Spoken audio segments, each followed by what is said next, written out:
Hi, my name is Kelly Webb. I'm with the Asheville Fire Department, and today we're here to talk about the use of portable fire extinguishers.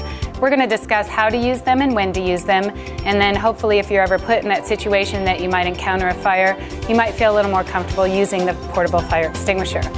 Now, depending on what kind of fire you encounter will actually determine which type of extinguisher you use. But to make things more simple, we're just going to talk about the fact that there is a portable fire extinguisher called a multi-purpose extinguisher.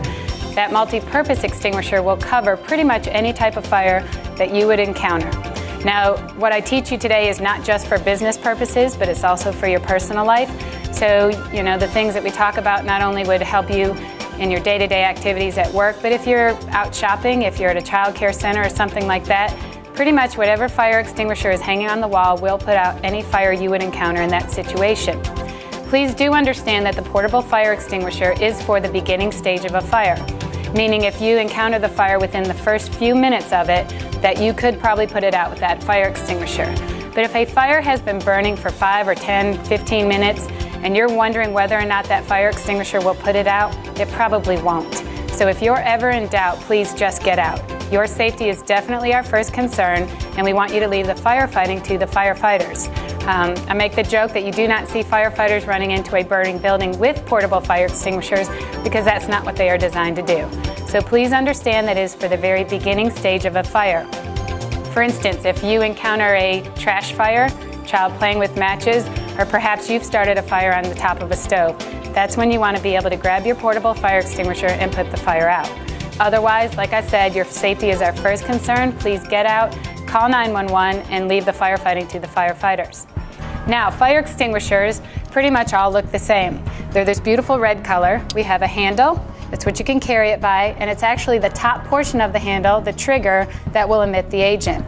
They all have a safety pin in there, and that safety pin is tied on by a zip tie, and that's so that somebody doesn't accidentally lose that safety pin or a child tampers with the extinguisher, accidentally setting it off. They have some type of a nozzle or hose depending on the size of the extinguisher. They all should have a gauge, and this gauge is very important because the gauge is going to let you and me know whether or not this extinguisher is ready to use. If the gauge shows that the yellow arrow is in the green area, meaning it's charged and ready to go, then as far as you and I know that this is ready and it can be used. Otherwise, if you notice that the yellow arrow has dropped below the green, that means the extinguisher has lost charge for whatever reason and cannot be used. So please, if you ever notice an extinguisher that the yellow arrow has dropped out of the green, get it off the wall immediately, call maintenance, call whoever might be in charge of that extinguisher, and have them replace it immediately. If you leave it on the wall, the chance that somebody might need to grab it and use it is putting them in a high risk. So please. And if you ever notice that your personal extinguisher has lost a charge, you can look in the phone book under fire extinguisher companies. Several companies can assist you with recharging your extinguisher. A lot of the ones in businesses will have a tag on them. This means that annually a fire extinguisher company is coming out and checking this extinguisher out, making sure it's charged and ready to go. So annually somebody is physically touching this extinguisher and making sure it's in good working condition. But it would be helpful if you ever notice anything wrong with your extinguisher that you notify, somebody that can get that fixed immediately. We actually teach an acronym that helps you remember how to use the extinguisher. It's very simple, and the word is PASS. PASS stands for pull, aim, squeeze, and sweep. PASS. First thing that you want to do is pull this safety pin out. This extinguisher will never work until you pull this pin out. Be sure you're not depressing the top portion of this handle at the same time because you're just pushing and pulling against yourself. So pull this pin out and discard it. You do not need the pin. Then you're going to aim the nozzle. You always want to aim at the base of a fire.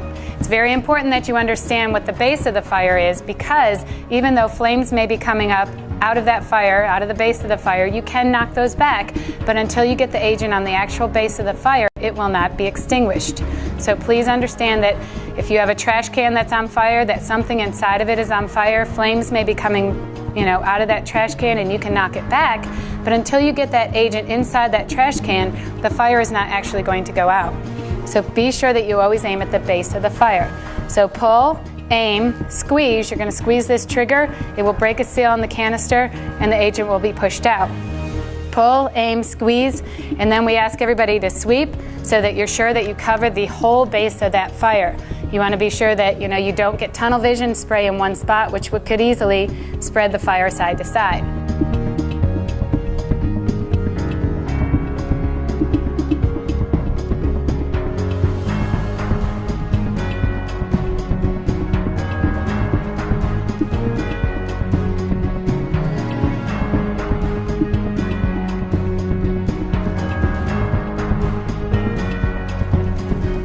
You want to keep a distance of about 8 to 10 feet when you encounter a fire and you're going to use your fire extinguisher. And that's because you never know how much pressure is inside the extinguisher, how you're going to react, or how the fire might react. So if you start a good distance of 8 to 10 feet away, start spraying, then you can work yourself up to that fire as you get a little more comfortable. You always want to leave your back to an exit, and this is very important. Fire grows very rapidly. It can actually grow 7 times itself in 1 minute. So if you think about the time that it takes you, once you've discovered a fire, to find your extinguisher, to call 911, several minutes could have gone by. You want to be sure that you don't get overwhelmed. You need to keep your back to an exit. If that fire gets out of control, then you can get out. I highly recommend that you familiarize yourself with where the extinguishers are located throughout your building, wherever you work. And also, if you do have one at your house, I highly recommend that you go home tonight, pull it to the front of your cabinet, make sure that it's ready to be used. It needs to be easily accessible and readily available at all times.